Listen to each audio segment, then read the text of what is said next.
Students, आज हम लोग डिस्कस करेंगे बैंकर्स एल्गोरिथम के बारे में। बैंकर्स एल्गोरिथम जो होती है हमारी बैंकिंग सिस्टम पे की तरह ही काम करती है। जिस तरह अगर आप अपना पैसा लेने बैंक के पास जाएंगे और बैंक के पास अगर वो पैसा उतना अमाउंट होगा तो बैंक आपको देगा, अगर नहीं होगा तो बैंक देने से मना कर देगा। अब बैंक के पास बहुत सारे कस्टमर होते हैं, तो वही कस्टमर पैसा लेते हैं और पैसा सबमिट करते हैं, और जब बैंक के पास वो पैसा आ जाएगा आपको देने लायक, तो बैंक वो आपको पैसा दे देगा। तो इसी तरह हम रिसोर्सेज को भी बांटते हैं। जो ऑपरेटिंग सिस्टम है वो हमारा रिसोर्स भी इसी तरह बांटता है।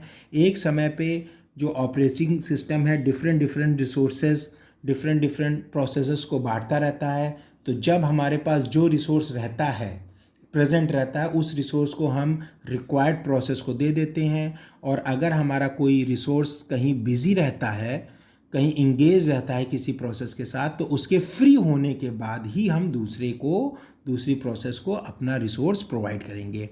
अब आइए बैंकर्स एल्गोरिथम के बारे में कुछ डिस्कस करते हैं।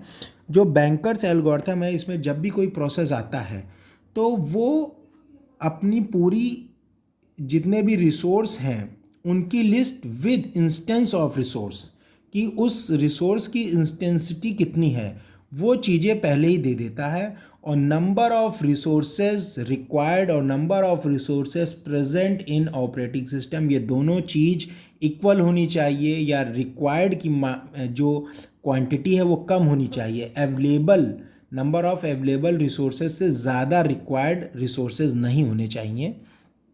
अब जब भी कोई प्रोसेस रिक्वेस्ट आती है तो सबसे पहले सेफ स्टेट देखा जाता है। सेफ स्टेट का मतलब है कि अगर कोई प्रोसेस आई है तो उस प्रोसेस को करने के लिए जो भी रिसोर्सेज हमें चाहिए वो हमारे पास फ्री हैं या नहीं है। अगर फ्री नहीं है तो हम वो प्रोसेस कंटिन्यू नहीं करते हैं, मतलब उसको ग्रांट ही नहीं करते हैं। अगर हमारे पास उस प्रोसेस को करने के लिए रिसोर्स फ्री रहता है तभी हम उस प्रोसेस को आगे कंटिन्यू करेंगे, अदरवाइज नहीं करेंगे। तो हम सेफ कंडीशन पे चलते हैं कि हमारे पास रिसोर्स पहले से फ्री हो, तभी हम प्रोसेस को कंटिन्यू करेंगे। अब इसमें हम कुछ 4 पॉइंट डिस्कस करेंगे जो कि बैंकर्स एल्गोरिथम में बहुत ही इंपॉर्टेंट है। सबसे पहला है हमारा अवेलेबल।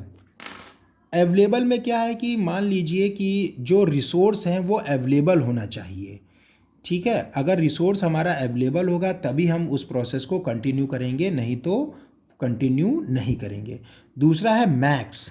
मैक्स ये बताता है कि जो हमारा एक रिसोर्स है वो कितने प्रोसेस के साथ अटैच हो सकता है।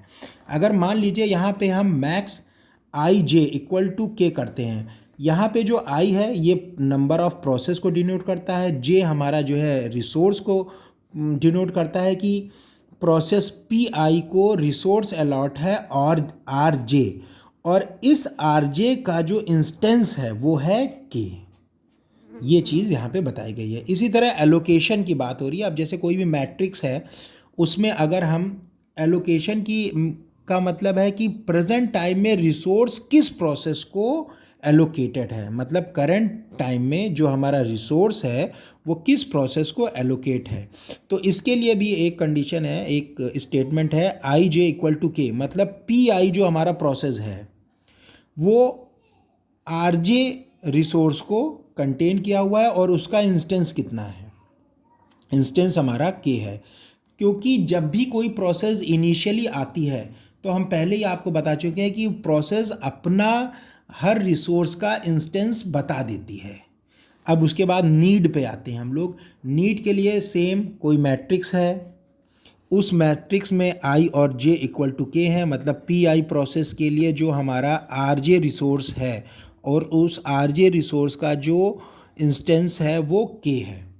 अब बैंकर्स एल्गोरिथम में दो बहुत ही मेन फार्मूले हैं। पहला है नीड निकालने के लिए, जो हमें मैट्रिक्स दी होगी उसमें एक मैक्स का कॉलम होगा, उसमें एक एलोकेशन का कॉलम होगा, तो मैक्स माइनस एलोकेशन से हम नीड निकाल सकते हैं। बहुत ही ईजी है, जब आपको मैं न्यूमेरिकल बताऊंगा तो आपको इजीली समझ में आ जाएगा।